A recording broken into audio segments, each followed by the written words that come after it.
Bab 291, Aku butuh orang gila. Yale mengangguk. Menurut Tuhai kecil itu benar. Terkadang, kebencian merupakan kekuatan yang tidak bisa dianggap remeh. Jika kita bisa memanfaatkan kekuatan tersebut dengan baik, bukan tidak mungkin kita bisa mengalahkan suku adu banteng. Mendus juga sudah pulih sekarang, dan dia menganggukkan kepalanya juga, dan kali ini, kami bahkan memanfaatkan elemen kejutan.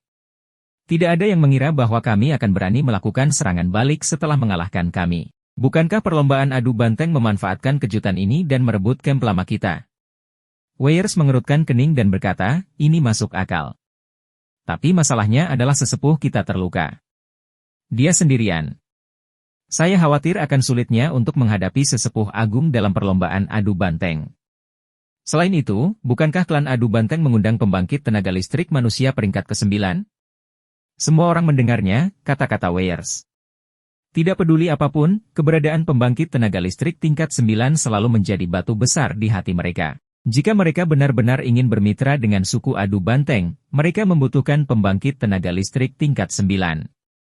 Zhao Hai menoleh ke Wales dan berkata, Kakak, apakah menurut Anda kita bisa mendapatkan ahli peringkat 9 dari ras Mastiff untuk membantu kita dengan makanan, sayuran, dan minyak buah? Anda sebaiknya bertanya kepada ras lain dan melihat apakah mereka juga dapat menawarkan hal-hal ini agar pembangkit tenaga listrik peringkat 9 mereka dapat membantu. Kakak, jangan lupa bahwa di dataran, jika manusia pembangkit tenaga listrik peringkat 9 terlalu sombong, ras pertempuran hebat itu tidak akan setuju. Selama kita bisa mendapatkan bantuan pembangkit tenaga listrik peringkat 9 dari ras lain, maka kita punya peluang untuk menang. Dengan cairan kehidupan dan jus buah persik ajaib yang kuberikan kepada Anda, mungkin kamu bisa menyembuhkan tetua agung dari klan banteng Dewa Raksasa. Dengan cara ini, peluang kita untuk menang akan semakin besar. Weyers mengerutkan kening. Cedera dari petarung tingkat 9 tidak mudah untuk dibudidayakan. Jika kita benar-benar dapat menyembuhkan Grand Elder, saya akan segera mengatur serangan balik. Jika tidak, kita harus menanggungnya untuk saat ini. Zhao Hai menganggukkan kepalanya. Zhao Hai mengagumi kepribadian Weyers yang berhati-hati. Dia tidak dibutakan oleh kebencian, dan dia tenang. Ini bagus. Dia langsung berkata, baiklah, selama kakak berteriak, saya punya makanan. Oh ya, saya juga punya minyak sayur dan buah. Katakan pada mereka bahwa semuanya segar. Mereka benar-benar segar. Wales mengangguk dan menoleh ke arah Mendus. Saudara ke-6, bunuh seekor banteng. Kita akan makan sapi jantan panggang utuh hari ini. Mendus berbalik dan pergi. Zhao Hai terkejut. Para orc biasanya tidak membunuh sapi karena mereka sangat berguna bagi mereka. Mereka hanya akan menyembelih sapi untuk menjamu tamu-tamu terhormat. Dia tidak menyangka Wales akan membunuh seekor sapi hari ini. Kakak, tidak perlu. Kami bersaudara, kenapa kamu begitu sopan? Dia dengan cepat berkata. Wales tersenyum dan berkata, tidak apa-apa, hai kecil. Anda tidak harus bersikap sopan kepada saya. Aku merasa tidak nyaman ketika memikirkan bagaimana aku tidak mentraktirmu sapi panggang utuh sejak aku bertemu denganmu. Kebetulan aku sudah membalas dendam hari ini. Mari kita minum yang enak. Zhao Hai tersenyum. Baiklah. Karena kamu bahagia hari ini, ayo minum sampai mabuk. Hahaha. Setelah mengatakan itu, beberapa dari mereka berjalan keluar bersama. Sapi di luar sudah disembelih dan siap untuk dipanggang. Laura dan yang lainnya juga tidak tinggal diam. Mereka membantu penjaga mengatur barang-barang. Ini adalah sesuatu yang diminta oleh Zhao Hai untuk mereka lakukan. Dia dan Weyers adalah saudara-saudara, jadi dia tidak dianggap orang luar di sini. Dia harus membantu. Setelah Zhao Hai dan yang lainnya duduk, mereka mendiskusikan serangan balik. Meskipun Weyers sangat konservatif, dia tetap marah karena suku adu banteng telah merebut camp lamanya. Namun, dia sekarang adalah kepala suku banteng Hercules. Dia tidak bisa membuat keputusan yang salah di saat marah. Itu sebabnya dia sangat berhati-hati. Jika ada kemungkinan serangan balik, dia akan tetap melakukannya. Seperti yang dia katakan sebelumnya, selama tetua agung dari klan sapi Dewa Raksasa pulih, dia akan segera bersiap untuk melakukan serangan balik. Ini sebenarnya yang dia inginkan. Malam itu, Zhao Hai mabuk lagi. Tidak ada jalan lain. Wei sedang dalam suasana hati yang rumit dan perlu minum. Zhao Hai tidak punya pilihan selain menemaninya. Pada akhirnya, beberapa dari mereka semuanya mabuk dan tidak sadarkan diri. Namun, Zhao Hai tidak sepenuhnya mabuk saat ini.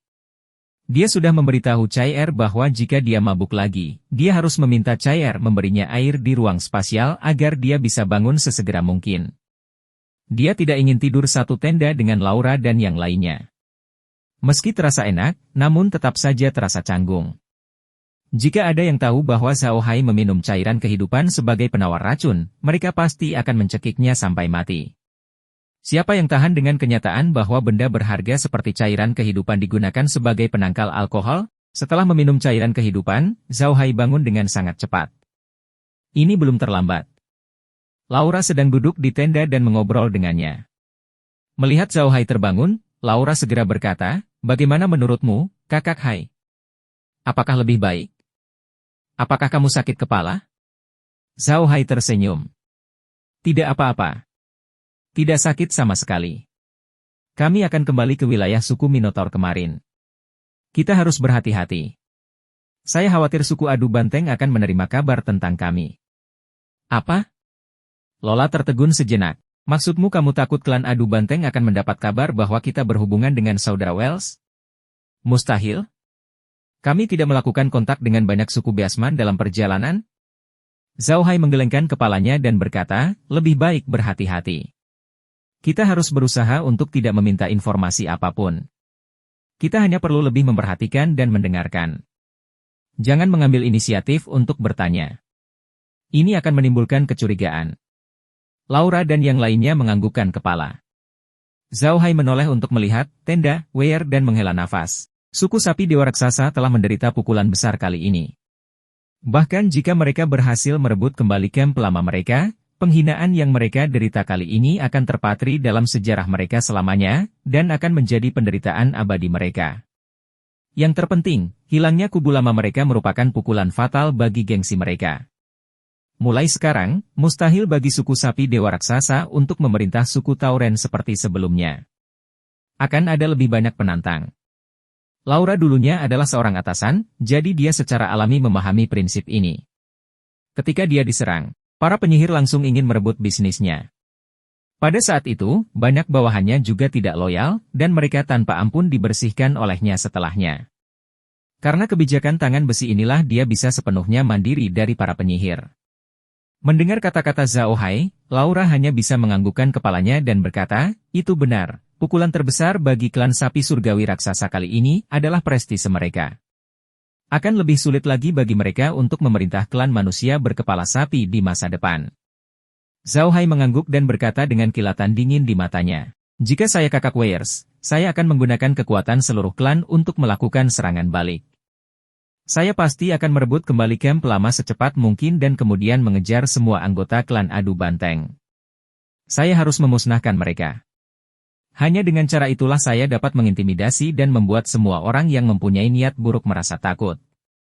Perlu Anda ketahui bahwa orang-orang di dunia ini paling takut pada orang gila yang tidak peduli untung dan rugi, bukan ahli yang peduli untung dan rugi. Klan Banteng Dewa yang perkasa membutuhkan orang gila seperti itu." Lola mengerutkan kening dan berkata, "Tetapi jika kita melakukan ini, bukankah klan sapi dewa raksasa akan semakin terluka? Bagaimana mereka akan memerintah umat manusia berkepala sapi? Tidak ada seorang pun dari ras manusia berkepala sapi yang berani bertarung sampai mati dengan ras sapi dewa yang sangat besar.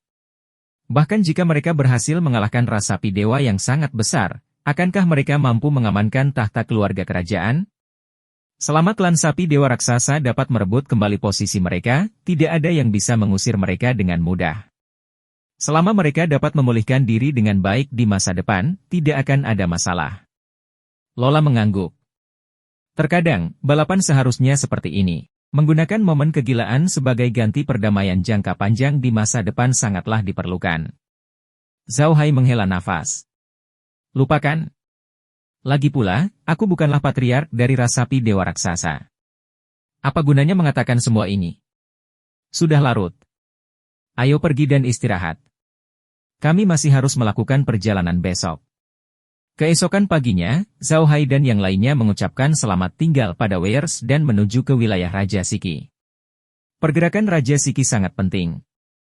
Jika dia masih bersedia mendukung Weirs, maka Weirs dan yang lainnya akan memiliki peluang lebih besar untuk mengalahkan klan adu banteng. Tentu saja, premisnya adalah mereka harus terkendali. Weirs tidak ingin mengangkat Raja Siki menjadi pemimpin klan adu banteng lainnya. Zhao Hai sekarang sangat penasaran dengan Raja 11 Ki ini. Dia percaya bahwa Raja 11 Ki ini pasti orang yang sangat cakap.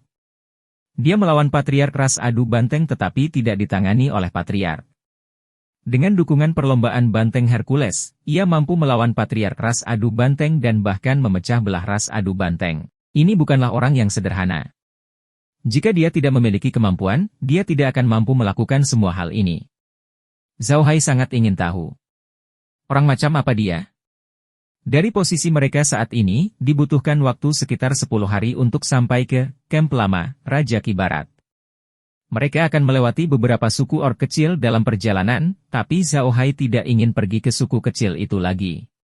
Dia ingin mempercepat. Jadi dia memasang bendera persahabatan suku babi perut besar dan bendera persahabatan suku banteng bertanduk raksasa di gerbongnya dan langsung menuju ke kamp lama Raja Ki Barat. Zhao Hai dan yang lainnya menghabiskan sebagian besar waktunya di alam dan benteng gunung besi. Sekolah telah didirikan, dan hasilnya cukup bagus. Anak-anak suku banteng bertanduk besar sudah bersekolah. Meski masih belum terbiasa, mereka tidak berani berkeliaran di bawah pengelolaan Ares dan yang lainnya. Sekolah perlahan-lahan berada di jalur yang benar. Apa yang perlu dilakukan Zhao Hai dan timnya sekarang adalah mendirikan pabrik pengolahan domba dan pabrik pengolahan wol sesegera mungkin. Pada saat yang sama, Zhao Hai punya ide lain, yaitu membiarkan Ares dan timnya membangun pabrik pengolahan anggur susu. Anggur susu selalu menjadi anggur spesial untuk para orc.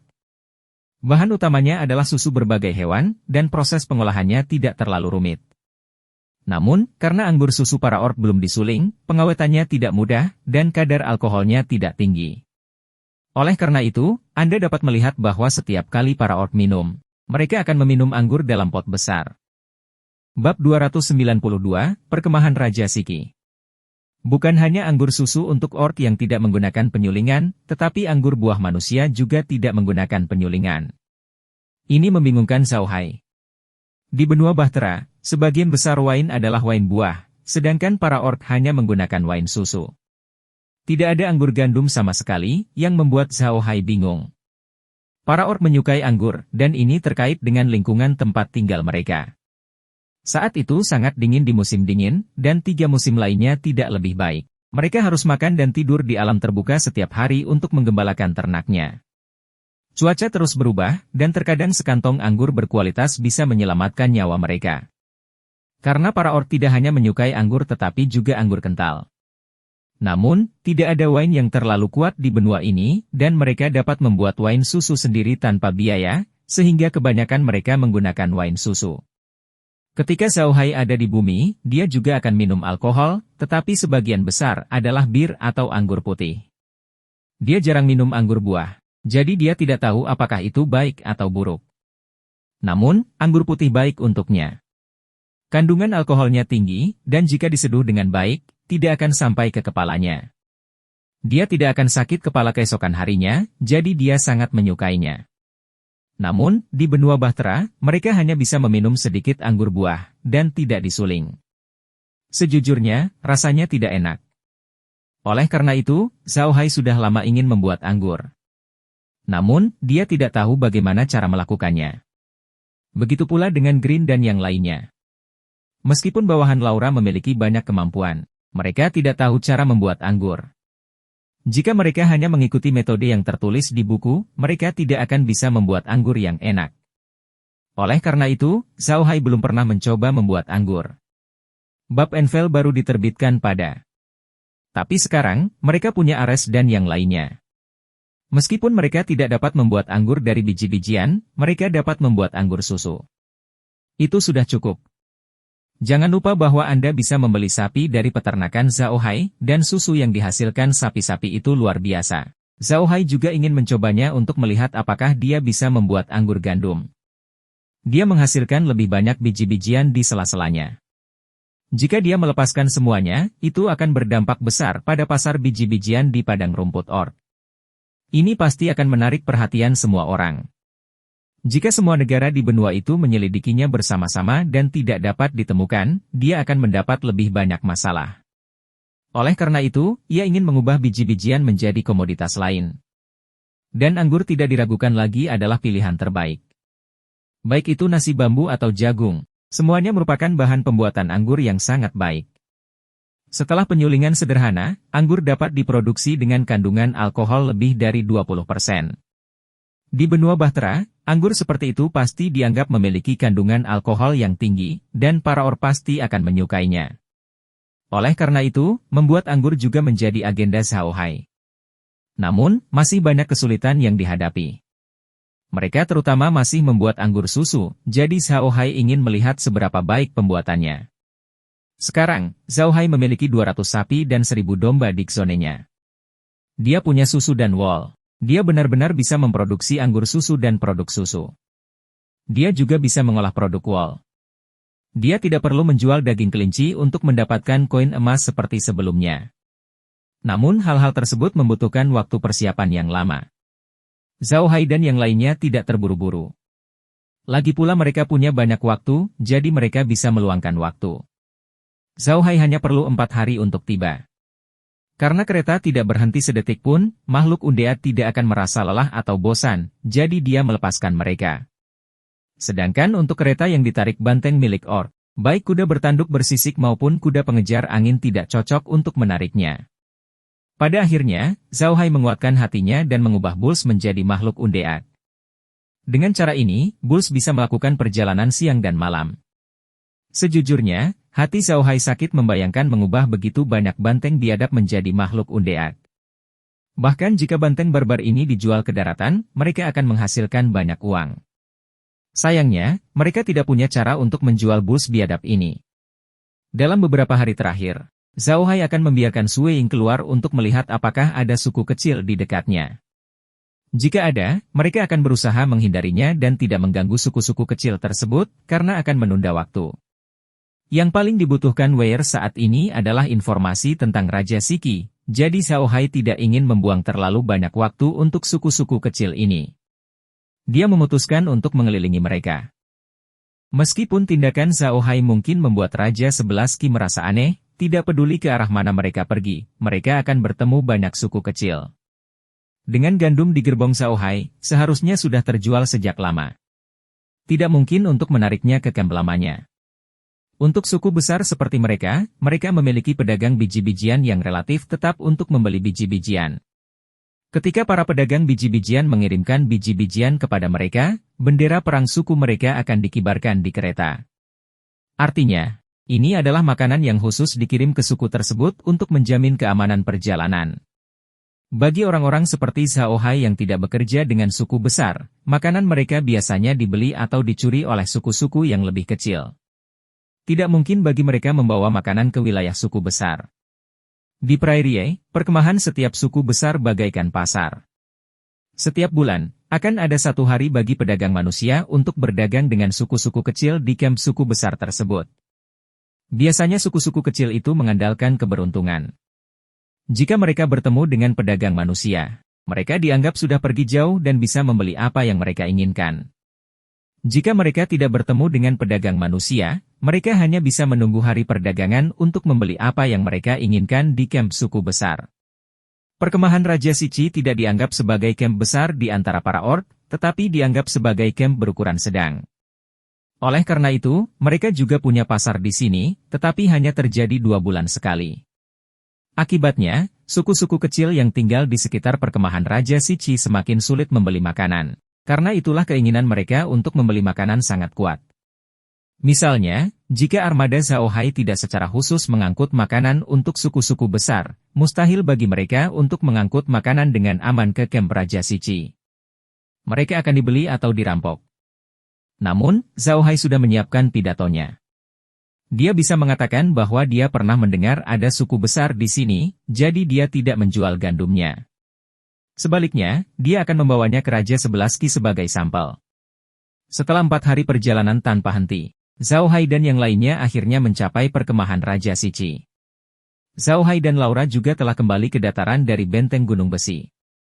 Begitu mereka sampai di padang rumput, Zhao Hai membuka pintu kereta Lola. Melihat padang rumput di luar, dia tiba-tiba tersenyum dan berkata, rasanya kita sudah lama tidak kembali. Tiba-tiba saya merasa padang rumput ini menjadi jauh lebih indah. Laura dan gadis-gadis lainnya tertawa terbahak-bahak. Saat ini, mereka sibuk mengelola tanaman di kastil Gunung Besi. Karena suhu di hutan belantara Blackyard telah menurun, mereka tidak dapat menanam apapun lagi. Oleh karena itu, mereka fokus pada pabrik pengolahannya. Namun, jumlah orangnya terlalu sedikit, sehingga mereka tidak dapat mendirikan semua pabrik pengolahan. Zhao Hai ingin mendirikan pabrik pengolahan biji-bijian perang, tapi dia memikirkannya. Sekalipun mereka bisa mengolah biji-bijian perang, mereka tidak bisa menjualnya. Para orc tidak mau membelinya, dan manusia belum membuka pasarnya. Mereka hanya bisa membuat produk wool agar tidak perlu menyembelih dombanya. Tapi sekarang, mereka punya pilihan yang lebih baik, anggur susu. Meskipun para orc membuat anggur susu sendiri, mereka biasanya membuat anggur susu kambing, yang tidak ada bandingannya dengan susu yang dibuat oleh Zhao Hai. Yang terpenting, anggur susunya telah disuling, jadi pasti rasanya lebih enak daripada susu yang dibuat oleh para orc. Tentu saja, di mata Zhao Hai, anggur susu ini hanyalah produk kelas bawah. Namun, dia masih bisa menukarnya dengan banyak hal baik dari para orc. Lagi pula, para orc juga suka minum anggur susu yang enak. Konvoi tersebut segera memasuki wilayah perkemahan Raja Sebelaski. Dari tempat mereka berada, mereka sudah bisa melihat perkemahan Raja Sebelaski. Camp itu sangat besar. Sekilas, tempat itu penuh dengan tenda bundar berwarna putih. Ada banyak orang yang bergerak di tengah-tengah. Zhao Hai memperkirakan bahwa seluruh camp memiliki tidak kurang dari 100.000 orang. Saat ini, sekelompok pasukan kavaleri bergegas keluar dari camp. Kuku mereka bergemuruh, dan mereka tiba di depan kereta Zhao Hai dalam waktu singkat.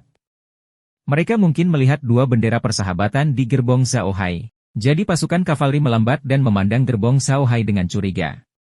Zhao Hai dengan cepat keluar dari gerbong dan membungkuk kepada pasukan kavaleri.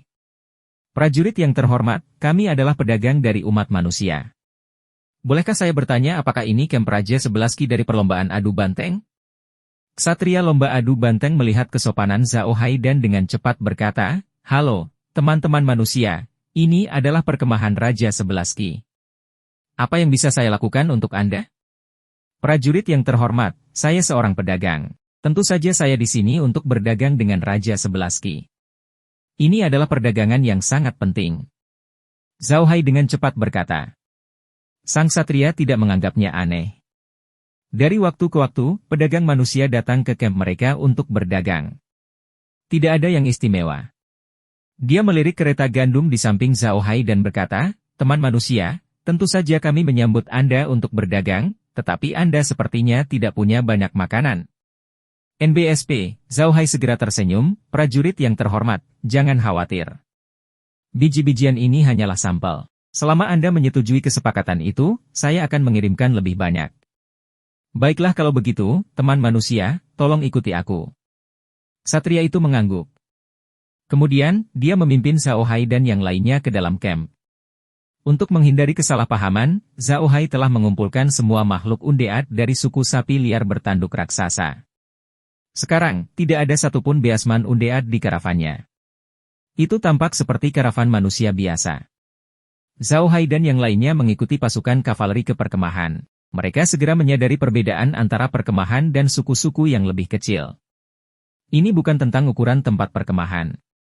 Untuk suku sebesar itu, tempat perkemahannya harus besar. Yang dimaksud Zhao Hai adalah sikap orang-orang di sini. Bab 293, Pengawasan. Zhao Hai telah melakukan kontak dengan banyak suku orc kecil, tapi ini adalah pertama kalinya dia melakukan kontak dengan suku besar seperti Raja Siki. Dulu ketika berinteraksi dengan suku-suku kecil, masyarakat suku-suku kecil sangat antusias ketika melihat pedagang manusia. Beberapa suku kecil bahkan sangat heboh. Suku Palu Kepala Domba Tombak adalah contohnya. Karena Zhao Hai menjual makanan kepadanya dengan harga murah, dia bahkan bersedia memberikan bendera persahabatan kepada Zhao Hai. Namun, kubu Raja Siki tidak mengalami kejadian seperti itu. Mereka tidak terkejut dengan kedatangan Zhao Hai dan yang lainnya.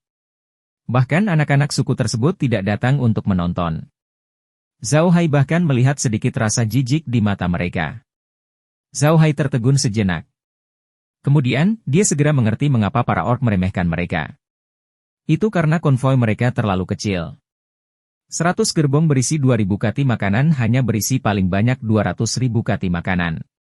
Untuk suku besar dengan lebih dari 100.000 orang, jumlah makanan ini terlalu sedikit. Zhao Hai tidak keberatan. Dia mengikuti pasukan ke sudut pertahanan. Yang mengejutkannya, tenda di sudut kosong, dan tidak ada orc di sekelilingnya.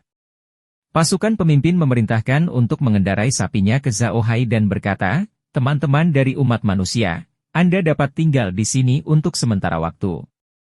Ini adalah camp yang khusus dibangun untuk sahabat manusia. Anda bisa langsung tinggal di sini. Anda juga dapat bertanya kepada orang-orang terdekat tentang apa yang Anda butuhkan. Tentu saja, Anda perlu menukar sesuatu. Zhao Hai benar-benar tersanjung. Dia tidak menyangka kamp Raja Sebelaski akan menyediakan tempat tinggal. Dia segera berkata, baiklah, terima kasih banyak, prajuritku yang terhormat. Bolehkah aku tahu namamu? Anggota klan adu banteng itu berlangganan dan berkata, aku Cupang, panggil saja aku Cupang. Zhao Hai dengan cepat tersenyum. Oke kakak Cupang, aku sudah menyiapkan hadiah kecil untukmu. Mohon diterima. Jika Anda punya waktu, tolong bantu saya memberitahu Raja Sebelaski bahwa saya benar-benar ingin berdiskusi bisnis besar dengannya. Lalu, dia pengganti tangan dan Lola segera mengeluarkan memilih anggur. Tentu saja, anggur ini bukanlah anggur susu, melainkan anggur buah manusia asli. Cupang tertegun sejenak, lalu tertawa bahak. Dia mengambil anggur buah dari tangan Zhao Hai dan berkata, kamu adalah manusia yang menarik, sangat menarik. Hahaha, jangan khawatir, saya akan melaporkan ini pada yang lebih tua. Setelah dia selesai berbicara, dia memukul perut banteng itu. Banteng adu banteng di dasar mengaum, menoleh, dan pergi. Sekelompok orang banteng juga ikut bersamanya. Zhao Hai tersenyum dan menoleh ke Laura, tampaknya suku besar berbeda. Mereka sebenarnya menyediakan tempat tinggal. Sepertinya kita tidak perlu mendirikan tenda. Coba lihat dan lihat apa yang ada di tenda. Laura dan yang lainnya tertawa dan kembali ke tenda. Zhao Hai memerintahkan makhluk undead untuk mengamankan gerbong. Setelah Zhao Hai dan yang lainnya menetap, dia segera mengambil makanan dan menukarnya dengan anggur susu dan daging kambing dari suku adu banteng di dekatnya. Sekarang, Zhao Hai bisa merasakan perbedaan antara anggota suku adu banteng di suku Raja Sebelaski dan suku kecil. Suku Raja Sebelaski lebih utilitarian. Mungkin ini adalah fenomena pembangunan sosial yang tak terelakkan. Semakin maju suatu tempat, semakin banyak pula orang-orang utilitarian yang muncul. Semakin kecil suatu tempat, semakin manusiawi. Setelah Zhao Hai dan yang lainnya menetap, mereka menunggu dengan tenang di tenda. Mereka tidak berkeliaran, juga tidak keluar untuk berinteraksi dengan para orc. Mereka bertanya-tanya dan sangat diam. Namun, begitu mereka memasuki tenda, Zhao Hai menyalakan kamera pengintai dimensi tersebut. Dia ingin melihat seperti apa situasi di sekitar mereka. Segera, dia menyadari sebuah fenomena. Tampaknya ada terlalu banyak pejuang suku adu banteng di sekitar mereka. Selalu ada beberapa orang yang berkeliaran di sekitar camp mereka, melirik ke arah camp dari waktu ke waktu. Ketika Zhao Hai melihat ini, dia tercengang. Dia menoleh ke Laura dan berkata, apakah kami menunjukkan kekurangan dalam penampilan kami? Mengapa mereka mengirim orang untuk memantau kami? Lola mengerutkan kening dan menggelengkan kepalanya, kuat, aku juga tidak bisa memahaminya. Seharusnya tidak demikian. Kami tidak melakukan apapun di luar batas, jadi mengapa mereka memantau kami? Mac melihat ke layar dan berkata, Tuan Muda, apakah menurut Anda mereka mengira kami adalah mata-mata yang dikirim oleh kepala klan adu banteng? Ketika suku adu banteng berhadapan dengan suku banteng dewa yang sangat besar, mereka mendapat bantuan dari ahli manusia. Sekarang kita tiba-tiba muncul di sini, apakah mereka akan mencurigai kita? Zhao Hai tertegun sejenak, lalu dia mengangguk dan berkata, kuat, ya itu mungkin. Mereka dulunya memiliki dendam terhadap patriark ras adu banteng. Sekarang ras adu banteng sangat kuat dan jelas bahwa mereka memiliki hubungan yang baik dengan ras manusia, mungkin saja mereka mencurigai kami karena kami datang begitu tiba-tiba. Lola mengangguk, sepertinya kami benar untuk tinggal di sini.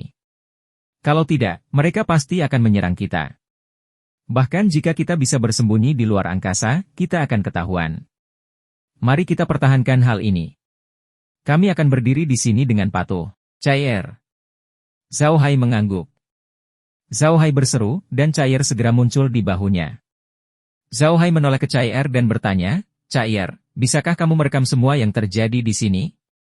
Jadi Anda hanya akan merekamnya dan kita akan menontonnya setelahnya? Zhao Hai ingat bahwa sebagian besar kamera observasi memiliki fungsi merekam video. Dia belum pernah menggunakannya sebelumnya, dia juga tidak pernah menanyakannya. Bab 294, Pengawasan Bagian 2. Cair menganggukkan kepalanya, tentu saja semuanya bisa direkam. Jika Anda tidak berinisiatif menyimpannya setelah 7 hari, maka itu akan dihapus. NBSP, Zhao Hai mengangguk. Oke, mulai hari ini, catat semua yang terjadi di suku Raja Siki. Kami akan menontonnya di malam hari. Jawab Cai, dan kembali ke angkasa. Saat ini, tiba-tiba terdengar suara dari luar. Teman manusia, apa kabar? Zhao Hai tercengang. Dia tahu itu suara cupang. Dia langsung berkata, jadi itu saudara Beta. Saya baik-baik saja, silakan masuk. Cupang membuka tenda dan masuk. Tendanya bagus sekali. Tempat ini memiliki semua yang diperlukan. Zhao Hai tidak perlu menggunakan barang-barang yang dibawanya, tetapi Laura dan yang lainnya takut barang-barang di tenda mungkin telah digunakan oleh banyak orang. Oleh karena itu, mereka membawa semua yang mereka miliki. Zhao Hai sedang minum teh di tendanya. Dia telah menukar makanan dengan teh dari para orc terdekat. Ketika dia melihat Cupang, dia berkata, Kakak Cupang, ayo, minum teh panas. Dia lalu menuangkan secangkir teh susu untuk Cupang. Beta tersenyum, mengambil cangkirnya, dan meminum teh susu dalam sekali teguk. Kemudian, dia berkata kepada Zhao Hai, teman manusia, Ketua kami yang bertanggung jawab atas urusan luar ingin bertemu dengan Anda. Silakan ikuti saya. Zhao Hai mengangguk, berdiri, dan mengikuti Cupang keluar. Sambil berjalan, dia berkata kepada Laura, kalian tetap di tenda. Jangan berlarian. Ya, jawab Laura. Dia mengantar Zhao Hai ke tenda dan berhenti. Setelah berjalan beberapa meter keluar dari tenda, Beta menoleh ke Zhao Hai dan berkata, teman manusiaku. Kamu tidak terlihat seperti pedagang manusia. Pedagang selalu manusia berkeliling untuk menarik bisnis. Kenapa kamu tidak pergi? Saudara Cupang, berapa banyak uang yang bisa kamu hasilkan dengan menjalankan bisnis sendiri? Zhao Hai bertanya sambil tersenyum pahit. Berapa banyak barang yang bisa dia jual? Tidak ada gunanya, tujuanku sekarang adalah membeli makanan untuk sukumu. Itu bisnis besarnya. Tidak ada gunanya melakukan bisnis sekecil itu. Beta memandang Zhao Hai dengan heran, sepertinya kamu benar-benar tidak mempercayaiku. Apakah Anda benar-benar memiliki banyak makanan di tangan Anda? Ada berapa banyak? Jumlahnya banyak, dan harga yang saya tawarkan pasti yang terendah di seluruh padang rumput, kata Zhao Hai sambil tersenyum. Beta memandang Zhao Hai dengan bingung, tidak yakin apakah dia mengatakan yang sebenarnya. Saat itu, mereka sampai di sebuah tenda besar. Itu lebih besar dari tenda orc rata-rata, dan ada bendera pertempuran di luarnya. Zhao Hai tidak tahu apa artinya, tapi dia tahu bahwa tenda ini tidak sederhana. Di luar tenda, ada 2 penjaga klan adu banteng berdiri tegak. Masing-masing dari mereka memegang gada besar di tangan mereka, terlihat sangat kuat. Beta berjalan ke pintu dan mengangguk kedua penjaga sebelum memimpin Zhao Hai ke dalam tenda. Saat Zhao Hai memasuki tenda, dia merasakan kegelapan. Dia mengukur tenda tersebut dan menemukan bahwa tenda itu sangat besar, berukuran sekitar 40 meter persegi. Itu tidak kecil untuk sebuah tenda. Dekorasi tenda itu sangat aneh. Tenda ini tidak memiliki apapun yang biasanya ditempatkan di rumah orc.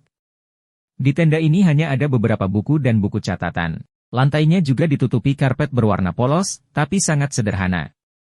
Ada lubang api di tengah tenda, dan sebuah panci tembaga digantung di sana. Ada udara panas yang keluar dari sana. Hanya ada sebuah meja kecil di dalam tenda, dan di belakang meja itu duduk seseorang. Itu adalah anggota klan adu banteng yang terlihat cukup tua.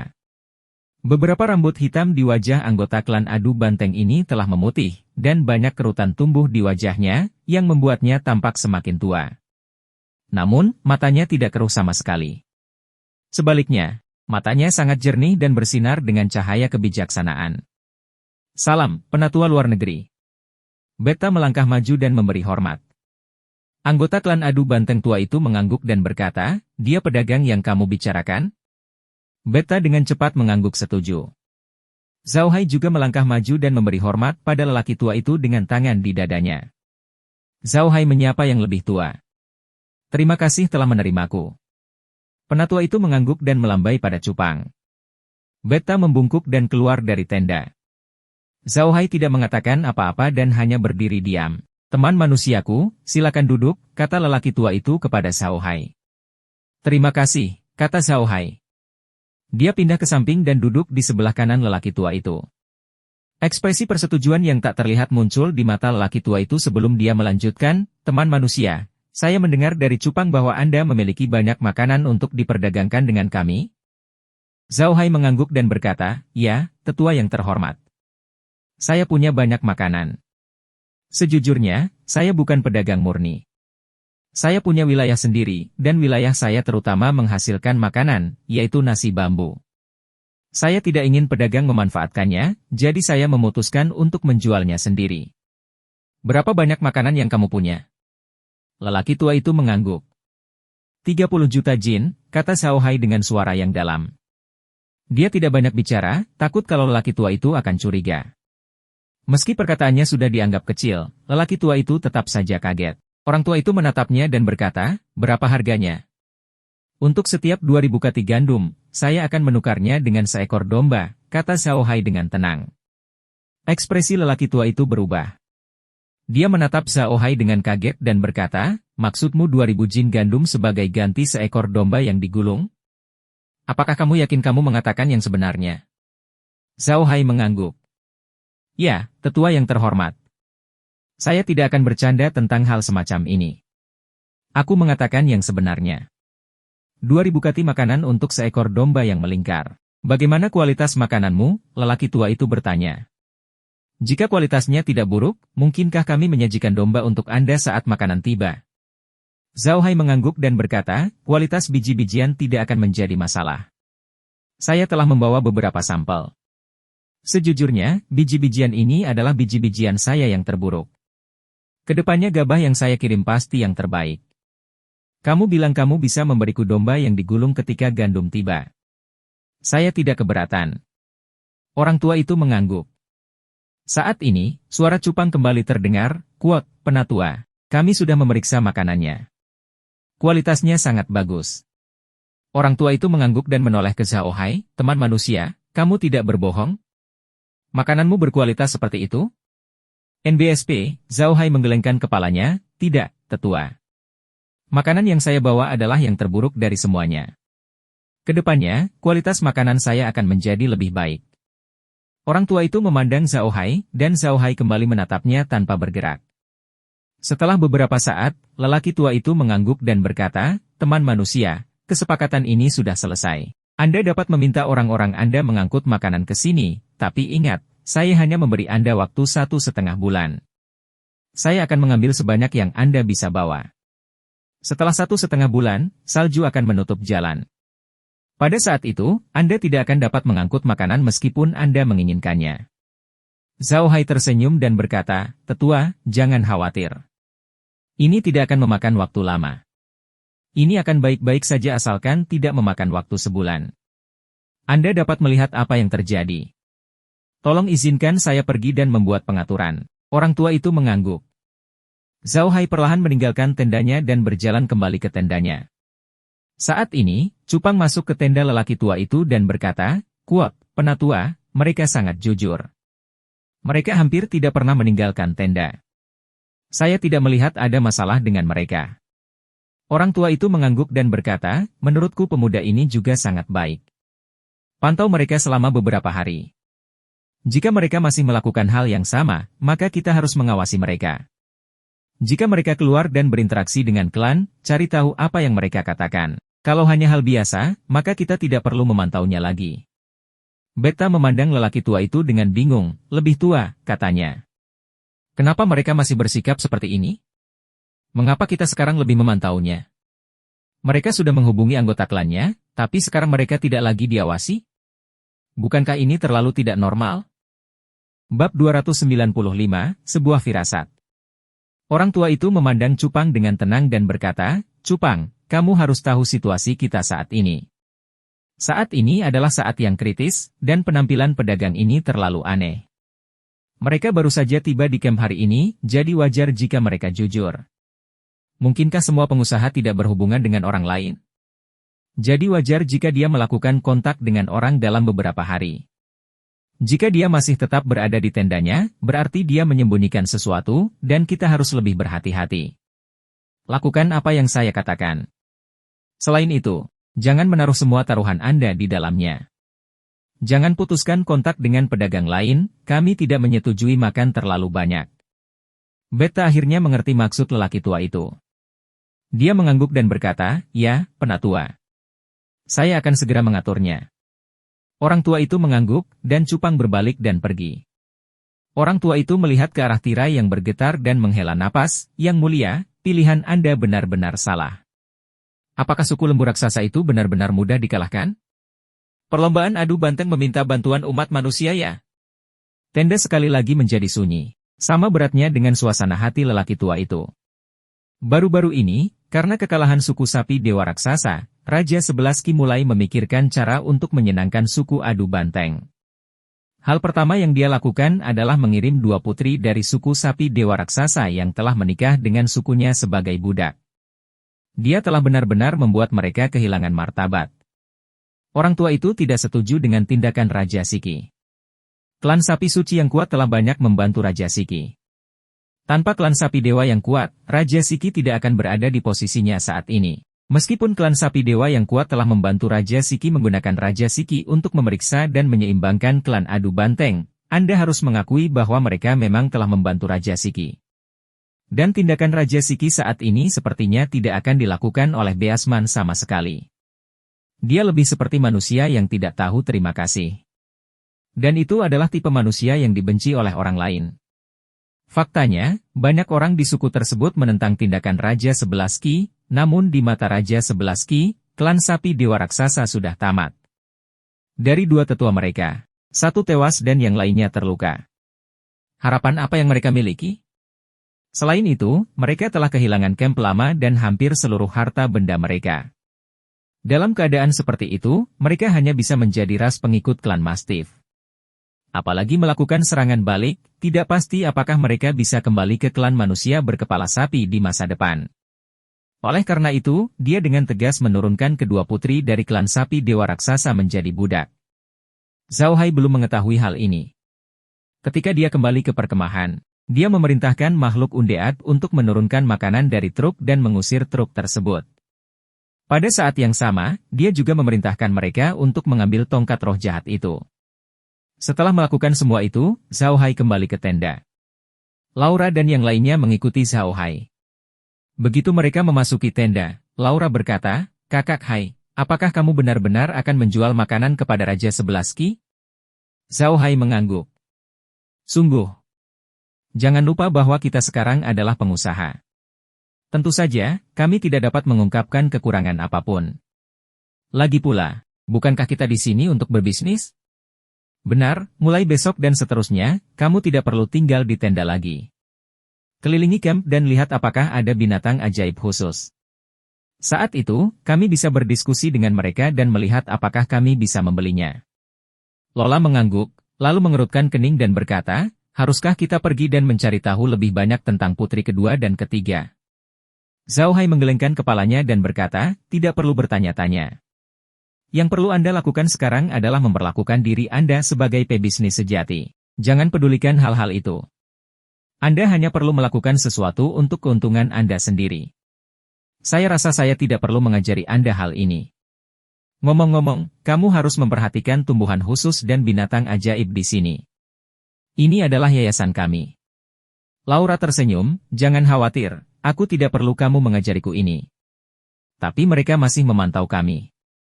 Tidak pantas bagi kita untuk keluar sekarang, bukan?" Zhao Hai tersenyum. "Tidak ada yang tidak pantas tentang itu. Jangan lupa bahwa kami hanyalah pedagang umat manusia. Apakah pedagang manusia tidak memiliki kontak dengan para orc? Itu tidak akan berhasil. Laura juga memahami hal ini, jadi dia tidak mengatakan apa-apa. Dia hanya melihat keluar tenda dan dengan tenang berkata, "Saya tidak tahu bagaimana keadaan putri kedua dan ketiga. Mereka pasti mengalami kesulitan sekarang. Saya berharap Raja Sebelas Ki adalah orang yang tahu bagaimana membalas kebaikan, jika tidak, hari-hari mereka akan semakin sulit." Hari sudah larut. Setelah makan, Zhao Hai dan yang lainnya segera kembali ke ruang asal. Mereka harus memperhatikan makhluk undead. Zhao Hai ingin makhluk undead mengisi gerbong mereka dengan makanan dan kembali setelah mereka meninggalkan wilayah Tauren. Pada saat yang sama, mereka harus memuat gerbong kecil yang dibawanya. Sekarang, dia memiliki 100 gerbong besar, yang masing-masing gerbong dapat menampung hingga 5.000 kati makanan. 100 gerobak sama dengan 500.000 jin, dan dia memiliki lebih dari 1.000 gerobak kecil sekarang. Setiap gerobak dapat menampung 2.000 jin gandum, yang berarti lebih dari 2 juta jin. Dalam hal ini, mereka dapat membawa kembali hampir 3 juta jin gandum dengan mobil, yang bukan merupakan jumlah yang kecil.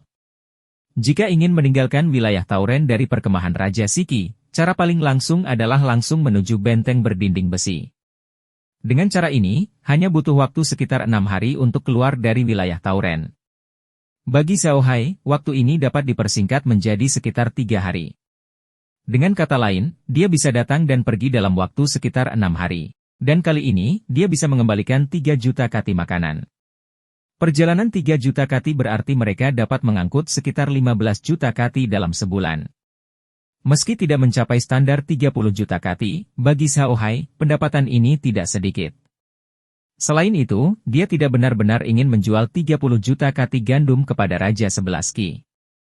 15 juta kati sudah cukup. Pada malam hari, Zhao Hai dan yang lainnya pergi ke sela untuk beristirahat. Mereka tidak langsung tidur setelah memasuki sela. Sebaliknya, mereka meminta Chai Er untuk memutar apa yang telah dia rekam pada siang hari di layar. Chai Er tidak hanya mencatat hal-hal di sekitar tenda mereka saat ini. Ketika Zhao Hai mengikuti cupang ke tenda tetua, kamera pengintai juga akan bergerak, merekam semuanya dalam jarak 2 km dari Zhao Hai. Bagi Zhao Hai, ini adalah fungsi perekaman video biasa.